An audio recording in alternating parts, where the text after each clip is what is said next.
साथियों, आज भारत जोड़ो यात्रा का 128वां दिन है और आज सुबह लगातार 7 बजे से लेकर करीब 1 सवा 1 तक भारत जोड़ो यात्रा चली है और आज सुबह करीब 21 किलोमीटर हमने कवर किया है। 2 ब्रेक पॉइंट थे और पहले चाय के ब्रेक पॉइंट में राहुल जी की मुलाकात 30-35 वकीलों से हुई थी जो जम्मू और कश्मीर हाई कोर्ट में प्रैक्टिस करते हैं, जाने माने वकील हैं। उनके बारे में हमारे पीसीसी अध्यक्ष और हमारे प्रभारी आपको जानकारी देंगे। और आज दोपहर को भारत जोड़ो यात्रा नहीं होगा, रात को यहीं हम रुकेंगे सांबा में और कल भी सुबह ही भारत जोड़ो यात्रा होगी। कल भी करीब 22 किलोमीटर हम कवर करेंगे। कल रात को हम जम्मू में रुकेंगे और परसों जैसा कि आप जानते हैं पत्रकार सम्मेलन राहुल गांधी जी संबोधित करेंगे।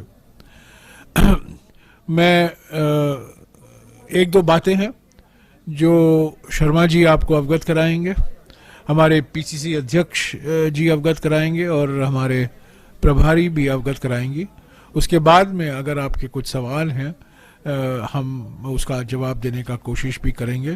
पर मैं एक बार फिर आपका शुक्रगुजार हूं कि आप लोग सब चल रहे हैं। मीडिया ट्रक में कई लोग चल रहे हैं, हमारे साथ सेवा दल की टोली के साथ कई लोग आए हैं, मेरे साथ लंबी बातचीत हुई है और आज आपने देखा है इस 22 किलोमीटर करीब 22 किलोमीटर के स्ट्रेच में कितने उत्साह के साथ जनता भारत जोड़ो यात्रा का स्वागत इन्होंने किया है, राहुल जी का स्वागत किया है। कुछ जगहों हमें देखने को मिला कल भी और आज भी। मैं आलोचना नहीं कर रहा हूँ पर सिर्फ कहना चाहता हूँ, कल भी मैंने देखा और आज भी मैंने देखा कुछ जगहों में लोग को आने नहीं दिया जा रहा था सड़क पर, पुलिस उनको पीछे ही रख रही थी। मैं किसी की आलोचना नहीं करता हूं पर मैंने देखा कि कई लोग आना चाहते थे सड़क पर, स्वागत करना चाहते थे भारत जोड़ो यात्रा का, पर उनको पीछे धकेल दिया गया। पर उसके बावजूद भारी मात्रा में लोग आए हैं। आज तो बिल्कुल मैं समझता हूं बहुत उत्साहजनक भरपूर तरीके से भारत जोड़ो यात्रा का स्वागत किया है। जम्मू में भी ऐसा ही होगा, हमें पूरा विश्वास है और उसके बाद कश्मीर में भी। ये बात साफ है कि राहुल गांधी जी का जो संदेशा है, का जो सब पैगाम है सद्भावना का, अमन का, शांति का, मोहब्बत का, भाईचारे का, वो जनता में गूंज रही है और जनता जान गई है कि भारत जोड़ो यात्रा एक गंभीर प्रयास है भारत जोड़ने का, हमारे समाज में नफरत को तोड़ने का। और जो ध्रुवीकरण किया जा रहा है भाषा के नाम पर, प्रांत के नाम पर, जाति के नाम पर और ख़ास तौर से धर्म के नाम पर, उस ध्रुवीकरण के खिलाफ ये एक बहुत बुलंद आवाज़ है। तो बीजेपी भौखलाई हुई है। कल जम्मू के नेता ने एक प्रमुख अखबार में एक आर्टिकल भी छपा है उनका कि उन्होंने भारत जोड़ो यात्रा की आलोचना की है। उसका जवाब उसी अखबार में आज हमने दिया है। हमारे 2 साथी अमिताभ दुबे और सलमान सोज का आर्टिकल छपा है और ये नेता जो मंत्रिमंडल में एक मिनिस्टर भी हैं, उन्होंने घबराए हुए हैं, भौखलाए हुए हैं, परेशानी में हैं क्योंकि 128 दिन के बाद वो उठ गए हैं और वो भारत जोड़ो यात्रा का जिक्र कर रहे हैं। 128 दिन के लिए वो सो रहे थे पर 128वां दिन जब आया और उन्होंने देखा कि खास तौर से जम्मू और कश्मीर में भारत जोड़ो यात्रा को इतना स्वागत मिल रहा है। यहीं के जो सांसद हैं और जो मंत्रिमंडल है, प्राइम मिनिस्टर्स ऑफिस में भी मंत्री हैं, उन्होंने भारत जोड़ो यात्रा की आलोचना करने की कोशिश की है, पर मैं समझता हूं जो उन्होंने जनता के सामने रखा है बिल्कुल बेबुनियाद है। आर्थिक विषमताओं के बारे में उन्होंने कुछ कहा नहीं है, सामाजिक ध्रुवीकरण के बारे में उन्होंने कुछ नहीं कहा, और आज हमारे देश में जो एक अनडिक्लेयर्ड इमरजेंसी है, जो पॉलिटिकल तानाशाही है, सेंसरशिप है, आप जानते हैं किसका मैं जिक्र कर रहा हूं। पिछले 24 घंटे में आपने देखा है किस तरीके से मीडिया पर सेंसरशिप लगाया जा रहा है। ये सब बिल्कुल ये साफ है कि हमारे देश में अनडिक्लेयर्ड इमरजेंसी है और एक ही व्यक्ति का शासन, एक ही व्यक्ति की हुकूमत चल रही है। मैं अभी शर्मा जी से गुजारिश करूंगा कि एक जो हादसे हुए हैं जम्मू में, उसके बारे में आपको कुछ बताएंगे। उसके बाद पीसीसी अध्यक्ष संक्षिप्त में कुछ बोलेंगे, और उसके बाद में रजनी पाटिल जी आपसे बातचीत करेंगे। शर्मा जी। साथियों, कल 2 हादसे हुए जम्मू शहर में। आप जानते हैं कि बम ब्लास्ट हुए एक के बाद एक, और एक बुजालता में भी हमने एक ब्लास्ट देखा। आईईडी टाइमर ब्लास्ट था, और ये गंभीर चिंता की बात है कि इतनी हाई सिक्योरिटी अलर्ट के बावजूद भी आतंकवादियों ने जम्मू शहर में, ये दूसरी वारदात है कि सिद्रा में ही, यहाँ कल राहुल जी को रात को कैंप पे रुकना है, वहाँ पिछले दिनों 4 आतंकवादी जो है वो एनकाउंटर हुआ। और इस दौरान जबकि यात्रा यहाँ है और उसके नज़दीक ही कल 2 ब्लास्ट होना, ये अपने आप में एक प्रश्न चिन्ह खड़ा करता है, चिंता का विषय है। हम मानते हैं कि सिक्योरिटी अलर्ट है, सिक्योरिटी एजेंसीज अपना अच्छी तरह से काम करते हैं, लेकिन ये जो दावे हैं कि पिछले दिनों एनकाउंटर होना इसी इलाके में, शहर में, और डांगरी में इतनी बड़ी हत्या होना, वो निर्मम हत्याएं, और उसके बाद सरकार के वो दावे कि हमने जम्मू में आतंकवाद का खात्मा कर दिया। आपको पता है 31 दिसंबर को ये दावे किए गए और 1 जनवरी को ही वहाँ निर्मम हत्याएं की गई माइनॉरिटी कम्युनिटी की। तो कल भी जो हुआ, गंभीर चिंता व्यक्त करते हैं। हम आतंकवाद के खिलाफ एकजुट होकर के लड़ते हैं, लेकिन यहाँ उनको सराहना भी करते हैं कि सिक्योरिटी फोर्सेस अपना काम करती हैं, वहाँ इनकी निंदा करने के साथ साथ चिंता भी व्यक्त करते हैं। हमें भी अपने नेता की सुरक्षा की बहुत चिंता है। हमने तमाम जो एलजी एडमिनिस्ट्रेशन और सिक्योरिटी एजेंसीज की एडवाइजरी गाइडलाइंस के मुताबिक बिल्कुल व्यवस्था उसी तरह से की, सीमित भी की, लेकिन उसके बावजूद इस तरह की घटनाएं होना चिंताजनक है। मैं इतना ही कहूँगा इस मौके पे, और सरकार से मांग करूँगा कि आतंकवाद के विरुद्ध और कड़ा किया जाए और माइनॉरिटी की किलिंग्स और इस तरह की वारदातों पे और अंकुश लगाया जाए। मैं पीसीसी प्रेसिडेंट विकास सुरवानी साहब से कहूँगा कि वो आपसे बात करें। सब साथियों को सलाम है और आदाब पेश करता हूं। जैसा कि जयराम रमेश जी ने कहा कि भारत जोड़ो यात्रा आज 22 किलोमीटर चली, और आपने देखा मैं सांबा और जो कुठवा का कुछ थोड़ा सा एरिया था, सब लोगों का बहुत बहुत शुक्रगुजार हैं हम। कांग्रेस पार्टी की तरफ से उनका शुक्रिया करते हैं कि जिस उत्सव से आप सब लोगों ने देखा कि हजारों की तादाद में भीड़ जो है वो राहुल गांधी जी के स्वागत में खड़ी थे, और किस तरीके से किन दिल की गहराइयों से, किस प्यार से, किस मोहब्बत से वो राहुल जी को भाई कर रहे थे, टाटा कर रहे थे, और राहुल जी उनको आगे से और प्यार बांट रहे थे। सिक्योरिटी के कारण राहुल जी ज्यादा उनके साथ मिल नहीं सके, लेकिन काफी लोगों से वो बुला के उनसे मिले। तो मैं ये कहूँगा कि जो जयराम जी ने कहा कि जो इमरजेंसी इस वक्त अनडेमोक्रेटिक इमरजेंसी जो इन्होंने अभी लफ्ज यूज किया, उसका सबसे ज्यादा असर जो है वो जम्मू कश्मीर में। मैं आपको ये कहूँगा कि मैंने 2008 में इलेक्शन लड़ा, उसके बाद आज तक 2 ही इलेक्शन हुए, 15 साल होने लगे, और एक टर्म तो आधे में ही खत्म कर दी, और ऐसी इमरजेंसी लगी है कि एक आदमी और उसके सारे सहयोगी जो बाहर के स्टेटों से जम्मू कश्मीर पर राज कर रहे हैं। तो मुझे लगता है अब लोगों को पता चलने लगा है कि जम्मू कश्मीर में सताए हुए लोग हैं बीजेपी के शासन से, जो उन्होंने हमारे स्टेट के हिस्से किए, यूटी बनाए, और अभी लैंड का जो मसला चल रहा है, गरीबों से जमीनें छीनी जा रही जो सैकड़ों साल से उनके पास थी, जो मकान उन्होंने 5-10 मरले में बनाए थे, डोजर लगाए जा रहे हैं।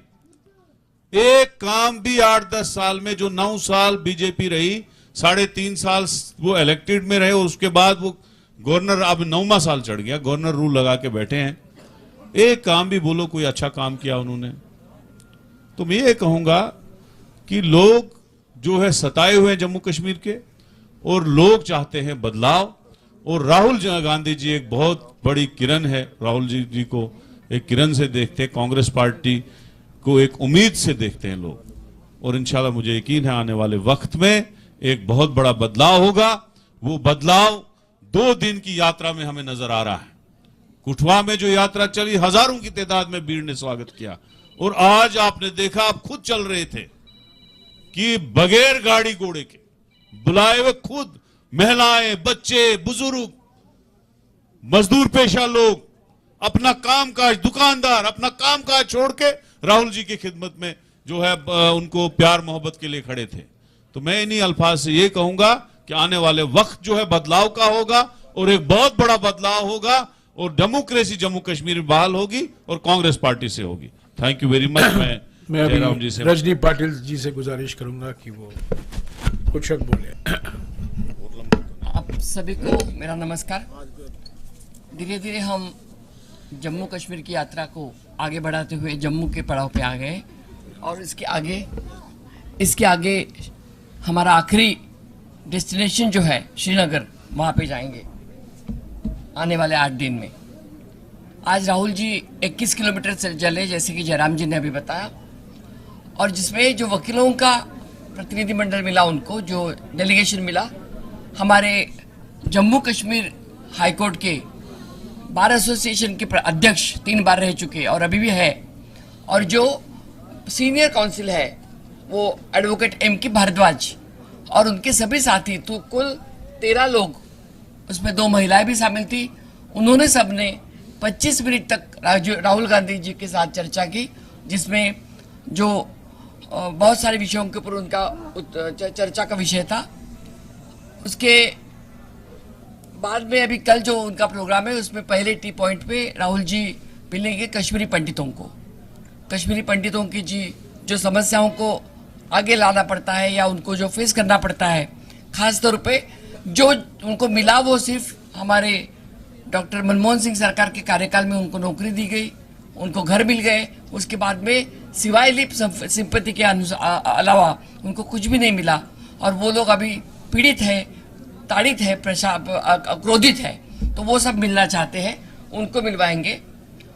दूसरा शिष्टमंडल उनको दोपहर 3 बजे के बाद कैंप में मिलेगा PRIs का, जो हमारे इलेक्टेड रिप्रेजेंटेटिव्स है। चाहे आपको तो मालूम है कि जिसमें महिलाएं भी है, लड़के भी है, पुरुष भी है, तो उन सब PRI पंचायती राज के जो इंस्टीट्यूशन के जो हमारे सदस्य हैं, उनको मिलके उनके समस्याओं का ध्यान और उनको अवगत कराने की कोशिश और उनकी समस्या जानने की कोशिश राहुल जी करेंगे, और ऐसे करके हमारी यात्रा आगे चली जाएगी।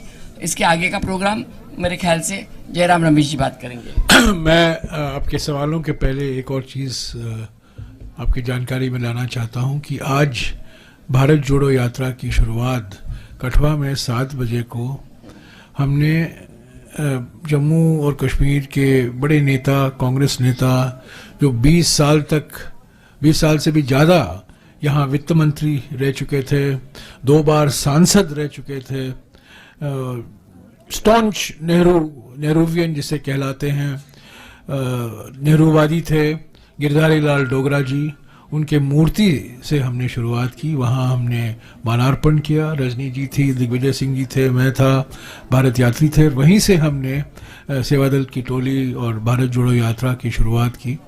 और गिरधारी लाल डोगरा तो आप जानते हैं बहुत बड़े कांग्रेस के नेता थे, पंडित जी के बहुत करीबी थे, इंदिरा जी के बहुत करीबी थे, और वो यहाँ के वित्त मंत्री 20 साल से भी ज़्यादा थे।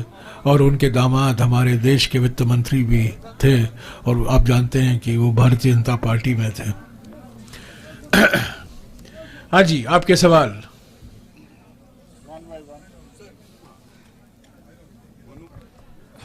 Hello. Lot of senior leaders were invited, including Dr. Farooq Abdullah. So was Dr. Karan Singh also invited, and if not, why?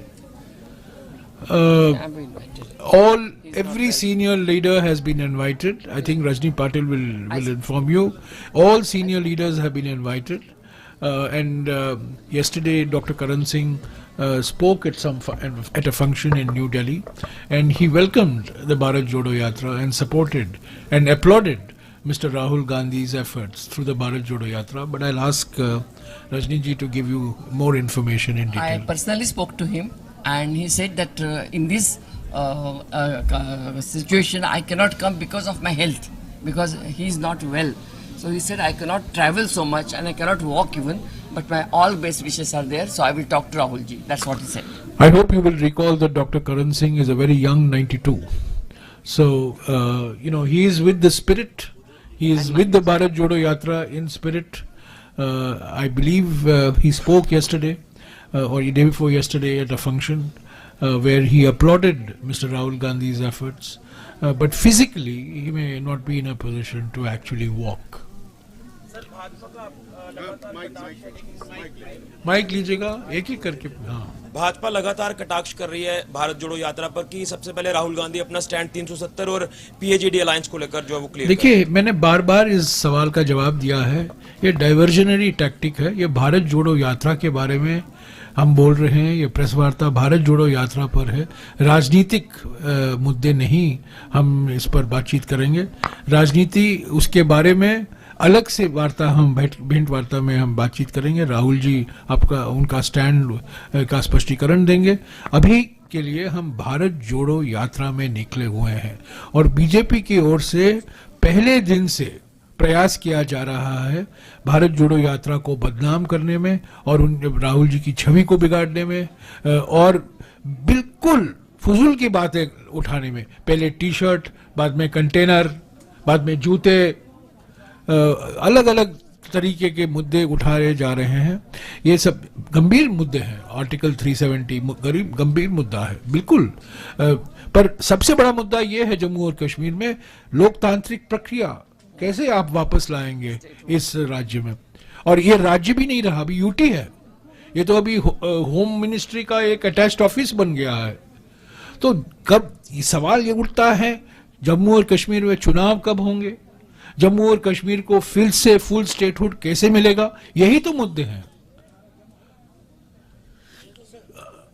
हाँ जी सर, एक नाम बोल देंगे, ऑर्गेनाइजेशन का विल भी थे। हाँ अपना नाम और सर, राजू शर्मा, स्टेट समाचार से। सर, मैं जानना चाहता हूं कि कांग्रेस को आखिर जो भारत जोड़ो यात्रा है उसका मुख्य उद्देश्य क्या है। आप कल परसों नहीं आए थे तो मुझे दोहराना पड़ेगा। कुछ लोग यहाँ थे तो मैं उनसे माफी मांगूंगा कि मैं दोहरा रहा हूं जो मैंने पहले कहा है। हमारा मुख्य उद्देश्य ये है कि हमारे समाज के सामने, हमारे लोकतंत्र के सामने, हमारे देश के सामने 3 बड़े खतरे दिखाई देते हैं। पहला, आर्थिक विषमताएं बढ़ रही हैं महंगाई के कारण, बेरोजगारी के कारण, गलत जीएसटी के कारण, नोटबंदी के कारण, हम दो हमारे दो के कारण आर्थिक विषमताएं बढ़ रही हैं। ये बड़ा खतरा है। दूसरी बात, चुनावी फायदे के लिए सामाजिक ध्रुवीकरण को प्रोत्साहन दिया जा रहा है, धर्म के नाम पर, जाति के नाम पर, प्रांत के नाम पर, भाषा के नाम पर, आरएसएस और बीजेपी की ओर से। यह भी बड़ा खतरा है। और तीसरा बड़ा खतरा यह है कि आज राजनीतिक तानाशाही हकीकत बन गई है। एक व्यक्ति हुकूमत कर रहा है, संविधान का नजरअंदाज किया जा रहा है, संवैधानिक संस्थाएं कमजोर किए जा रहे हैं, संवैधानिक संस्थाओं का दुरुपयोग हो रहा है। और जैसा कि मैंने पहले कहा, अभी हमारे देश में अनडिक्लेयर्ड इमरजेंसी है। तो ये 3 बड़े खतरे हैं। लोग बार बार पूछते हैं आप भारत जोड़ने में निकले हुए हो, कौन तोड़ रहा है? मैं कहता हूं, कांग्रेस पार्टी कहती है कि तोड़ने वाले बीजेपी और आरएसएस हैं और उनकी नीयत और नीतियों के कारण आर्थिक विषमताएं बढ़ रही है, सामाजिक ध्रुवीकरण बढ़ रहा है और राजनीतिक तानाशाही हकीकत बन गई है। इसके खिलाफ हम हमारी आवाज उठा रहे हैं। इनके बारे में राहुल जी जनता को उजागर करना चाहते हैं कि ये खतरे हैं। एक बात और कहूंगा मैं कि हर पार्टी विश्वास करती है कि हमारा देश, हमारा लोकतंत्र, हमारा संविधान अनेकता में एकता के सिद्धांत पर है, पर कांग्रेस पार्टी एकमात्र पॉलिटिकल पार्टी है जो न केवल अनेकता से एकता में विश्वास करती है बल्कि अनेकता से एकता, न केवल अनेकता में एकता, not only unity in diversity, पर अनेकता से एकता यानी कि यूनिटी थ्रू डाइवर्सिटी। अगर आप अनेकताओं को दबाएंगे तो एकता खतरे में है। तो राहुल जी का मकसद भारत जोड़ो यात्रा में यह है कि हम हमारे देश के अनेकताओं को सम्मान दें, हमारे देश के अनेकताओं को पहचाने और हम हमारे देश के अनेकताओं का जश्न मनाएं ताकि हमारी एकता मजबूत हो। चुनाव से कोई लेना देना नहीं है भारत जोड़ो यात्रा का। भारत जोड़ो यात्रा विचारधारा की यात्रा है। विचारधारा के आधार पर हम बीजेपी आरएसएस से मुकाबला करने के लिए हमने भारत जोड़ो यात्रा निकाला है। भारत जोड़ो यात्रा एक इवेंट नहीं है, एक मूवमेंट है, एक आंदोलन है, एक जन आंदोलन है, ये इवेंट नहीं है।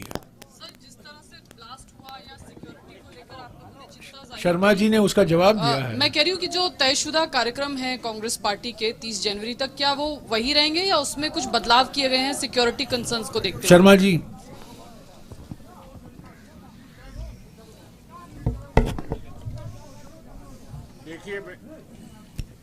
देखिए हमने कहा कि सिक्योरिटी एजेंसीज की एडवाइजरी और उनके कंसल्टेशन से सारा प्रोग्राम तय हुआ है। इस तरह की वारदातें हमें अपने रास्ते से हटा नहीं सकती। आतंकवाद का डट के मुकाबला करेंगे और तयशुदा कार्यक्रम जो है वो चलेगा और हमें पूर्ण विश्वास है कि लोगों का जितना उत्साह है उसमें कोई बाधा नहीं पड़ेगी। बावजूद इसके आने के मैंने चिंता जताई है और हम ये मानते हैं कि सिक्योरिटी एजेंसीज अलर्ट हैं, उसके बावजूद ये वारदातें हुई है तो हमारा प्रोग्राम चलेगा। जयराम रमेश जी, मैं एक बात कह दूं कि अगर आप तो हमारे साथ चली हैं, कहाँ गई चली? हाँ, आप तो हमारे साथ पहले भी चली हैं और आप जानते हैं अलग अलग राज्यों में हम औसत के तौर से 21-22 किलोमीटर करते हैं रोज, पर वो 2 चरण में होता है। तो सिक्योरिटी की वजह से हम यहाँ एक लगातार 22 किलोमीटर कर रहे हैं। आज भी 22 किलोमीटर हमने किया है, 21-22, कल भी 21-22 करेंगे। तो हो सकता है सिक्योरिटी की वजह से हम 2 चरण में भारत जोड़ो यात्रा नहीं करेंगे, पर एक लगातार 22 किलोमीटर। तो भारत जोड़ो यात्रा लंबाई दूरी में हमने कम नहीं किया है, पर वक्त के आधार पर थोड़ा कंप्रेस किया गया। जयराम रमेश जी, आप एक बात फिर, राहुल जी की सुरक्षा के बारे में कोई समझौता नहीं हो सकता, कोई कॉम्प्रोमाइज नहीं हो सकता। हमारे लिए राहुल जी की सिक्योरिटी सर्वोपरि है, सर्वोपरि है।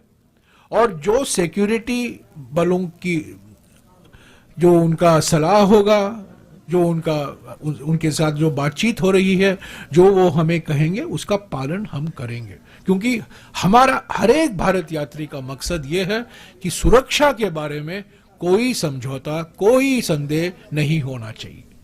जयराम रमेश जी, 2 छोटे छोटे सवाल पूछ सकता हूँ कि एक ही? एक पूछिए ना। चलिए, एक तो आप आजकल मैंने कहा 1 नेशन 1 टैक्स, 1 पत्रकार 1 सवाल। ठीक है। हाँ? आप बार बार अनडिक्लेयर्ड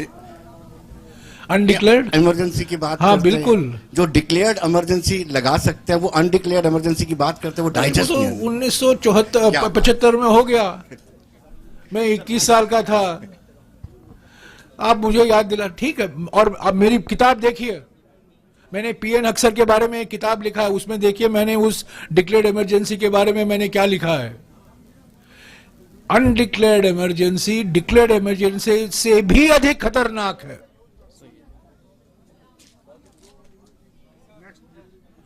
ये एक लोकतांत्रिक दिखावा जो देते हैं ना, ये डेमोक्रेसी की आत्मा को इन्होंने खत्म कर दिया है। सिर्फ चुनाव होते हैं इसका माने नहीं है हम लोकतंत्र हैं। फ्रीडम ऑफ स्पीच, प्रधानमंत्री कहते हैं फ्रीडम ऑफ स्पीच। मैं प्रधानमंत्री से पूछना चाहता हूं, प्रधानमंत्री जी, फ्रीडम ऑफ स्पीच पर्याप्त नहीं है, फ्रीडम आफ्टर स्पीच क्या होता है वो बताइए। जयराम रमेश जी, आपके पुराने साथी गुलाम नबी आज़ाद ने कमेंट किया है और ये बोला है कि यहाँ आपको बीड नहीं मिल रही, इसलिए कांग्रेस ने अपने काडर को कहा है कि बाहरी राज्यों से जो है वो यहाँ बीड मंगवाए जाए, सो दैट राहुल गांधी का जो शो है वो सक्सेसफुल दिखाया जाए। आपकी क्या प्रतिक्रिया? देखिए, गुलाम नबी आज़ाद जी बेचारे बौखलाए हुए हैं, उनका पार्टी रजिस्टर नहीं हो पाया है, उनके सभी नेता और कार्यकर्ता 2 महीने के लीव ऑफ एब्सेंस खत्म होने पर कांग्रेस में वापस आ गए हैं, डोडा तक सीमित हो गया है, डोडा आजाद पार्टी हो गई है डीएपी। अमित शाह और नरेंद्र मोदी की रणनीति जम्मू एंड कश्मीर में कि आप गुलाम नबी आजाद को भेजो कश्मीर में, कांग्रेस के वोट तोड़ो, वो विफल हो गया है। हमारे देश में 3 बी टीम है बीजेपी के, जिनका एक ही मकसद है कांग्रेस का वोट काटना। एक है ओवैसी, दूसरा है आम आदमी पार्टी और तीसरा है गुलाम नबी आजाद। तो उनके बारे में मैं क्या कहूं। और कठुआ में, जम्मू में जो लोग आए हैं सड़क पर, मैं विश्वास के साथ कह सकता हूं 100% यहीं के हैं, कोई पंजाब का नहीं है, कोई हरियाणा का नहीं है, कोई पंजाब का नहीं है। जयराम सर, इधर से न्यूज़ 24 से सर, पीछे से, यहाँ से सर, लाल सिंह डोगरा की बहुत सारी तस्वीरें दिखी कठुआ से लेके यहाँ तक में। ये बार बार वही सवाल क्यों पूछते रहते हो यार? उनको लेकर के बहुत सारे लोग पूछ रहे हैं, आपके स्थानीय लोग। और दूसरा, ये 26 जनवरी को राहुल जी क्या बनिहाल में तिरंगा फहरा रहे हैं? चौधरी लाल सिंह जी ने, शर्मा जी ने जवाब दिया है, मैं उसको दोहराऊंगा। चौधरी लाल सिंह जी ने भारत जोड़ो यात्रा का स्वागत किया है, हम उस स्वागत का स्वागत करते हैं। हाँ सॉरी, 26 जनवरी को राहुल गांधी जी तिरंगा झंडा फहरा रहे हैं। बनिहाल में 26 जनवरी को राहुल जी श्रीनगर में होंगे, बनिहाल में। असल में भारत जोड़ो असल में भारत जोड़ो यात्रा चल रही है, तो रास्ते में जहां पे भी 26 जनवरी होगा और शायद वो बनिहाल में ही होगा, वहीं रहेंगे और वहीं पे फ्लैग होस्टिंग होगा। सर यहाँ पे, सर दिल्ली में नहीं रहेंगे। आपका सवाल जो है ना, मैं जानता हूं आपका मकसद क्या है, वो यहीं रहेंगे, जम्मू और कश्मीर में रहेंगे, बेफिक्र रहिए, यहीं रहेंगे। सवाल पूछने से एक छोटा सा, जयराम रमेश जी, आज इस तरफ मैं 2 सवाल पूछूंगा। अगर आप कहेंगे कि एक पूछिए तो मुझे ऐसा लगेगा कि आप भी बीजेपी से इतना इंप्रेस्ड हैं कि 1 टेक्स्ट और 1 ये बात करते हैं, इसलिए मैं 2 सवाल पूछूंगा। पूछिए। पहला सवाल ये कि you said that BJP is rattled because of the popularity of Yatra, that's why they wrote an article against this Bharat Jodo Yatra. So my question is, do you suspect any kind of a foul play ahead of your entering Kashmir Valley? No, I don't want to attribute any motives. BJP from day one has been carrying on a campaign to defame the Bharat Jodo Yatra. In BJP ruled states, Karnataka, Madhya Pradesh, Maharashtra and Haryana, determined efforts were made to stop the Bharat Jodo Yatra. But the Bharat Jodo Yatra was very successful in all the BJP ruled states. Now, I don't think that the BJP expected that the Congress party will take out Bharat Jodo Yatra, number one. I don't think the BJP expected Bharat Jodo Yatra to have such a great public response, number two. And number three, I don't think that the BJP expected that we would sustain the Bharat Jodo Yatra now for 128 days and another 8 days remaining.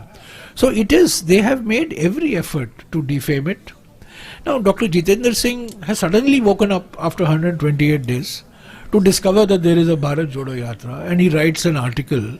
Is completely, I mean, I have said so before and I don't mind repeating it.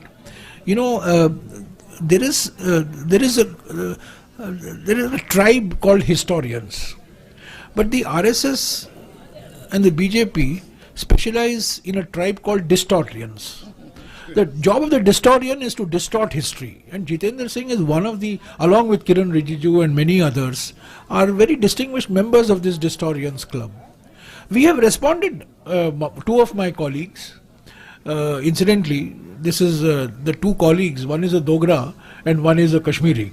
So it is a Dogra Kashmiri Jugalbandi which has taken on Jitendra Singh. Please read the Indian Express today and you will see the response to the lies that are being peddled by Dr. Jitendra Singh. So my second question. Second question. My second question is that I asked a question to Farooq Abdullah because government has started a policy of dismantling ecosystem of terror.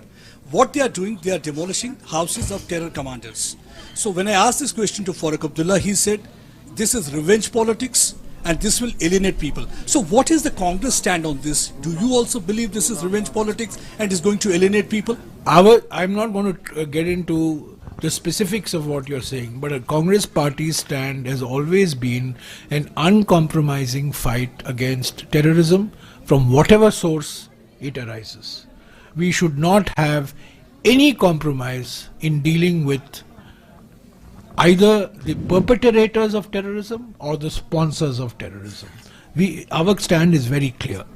Sir आगे की राजनीति में जम्मू कश्मीर की राजनीति में क्या but let me also say this कि BJP की राजनीति, हमारे प्रधानमंत्री की राजनीति प्रतिशोध की राजनीति है, उत्पीड़न की राजनीति है। राजनीतिक विरोधियों के खिलाफ जिस तरीके से संस्थाओं का दुरुपयोग किया जाता है, जो उनके खिलाफ हैं, जो विपक्ष की पार्टी हैं, उनके नेताओं के खिलाफ जो एजेंसियों का खिलाफ इस दुरुपयोग किया जाता है, मैं समझता हूं ये बिल्कुल भय, डर और प्रतिशोध फैलाने के लिए है। हमारे प्रधानमंत्री एफडीआई में बहुत विश्वास रखते हैं, हमेशा कहते हैं मैंने एफडीआई लाया, एफडीआई आ रहा है। उनके लिए एफडीआई का माने क्या है? फॉरेन डायरेक्ट इन्वेस्टमेंट नहीं, एफडीआई माने फियर, डिसेप्शन एंड इंटिमिडेशन। ये है असली एफडीआई। सर जो आगे की राजनीति है जम्मू कश्मीर की, क्योंकि हमने देखा जब लखनपुर आए थे राहुल गांधी जी, फारूक अब्दुल्ला ने बड़ा वार्म वेलकम किया उनको और उन्होंने भी रिस्पॉन्ड अच्छा दिया। क्या आगे की राजनीति में यहाँ कोई फ्रंट बनने वाला है बीजेपी के खिलाफ, जो कांग्रेस, पीडीपी, नेशनल कॉन्फ्रेंस का कोई फ्रंट बनने वाला है? क्योंकि राजनीति भारत जोड़ो यात्रा किसी फ्रंट बनाने के लिए नहीं निकाला गया है। भारत जोड़ो यात्रा has not been started to create any front. Bharat जोड़ो यात्रा has been created to leave नफरत behind. नफरत छोड़ो, भारत जोड़ो। We are talking non-political language. We are talking the language. Rahul Gandhi ji बार बार कह रहे हैं सद्भावना, भाईचारा, प्रेम, शांति, मोहब्बत। So whether what will happen politically, time alone will tell. Time alone will tell. The Bharat Jodo Yatra is not a platform for discussing issues of political unity for other political parties. Though there will be other platforms. Yes. We are a political party. We are not an NGO. We are not a group of sannyasis. We are a political party. And the Bharat Jodo Yatra is aimed at fighting the divisive politics of the BJP. Yes. Sir, my question is last question. I am from social media and मैं काफ़ी लंबे अरसे से ये चीज़ watch कर रहा हूँ जम्मू कश्मीर के अंदर कि जिस तरीके से कश्मीर की मेन स्ट्रीम पॉलिटिकल पार्टीज़ ने आप लोगों का समर्थन किया। डॉक्टर फारूक अब्दुल्ला लखनपुर में आए, उन्होंने वेलकम किया, ग्रैंड वेलकम हुआ। क्या कल को पीएचडी अलायंस को कांग्रेस सपोर्ट देगी? क्या पीएचडी अलायंस को सपोर्ट मिलेगा कांग्रेस? ये भारत जोड़ो यात्रा के बाद ये सब सवाल कीजिए, ठीक है? भारत जोड़ो यात्रा में हम ये चुनावी राजनीति, अलायंस की राजनीति के बारे में हम नहीं बात करते। भारत जोड़ो यात्रा में हम विचारधारा की राजनीति के बारे में बात करते हैं, ठीक है? थैंक यू, धन्यवाद। Thank you.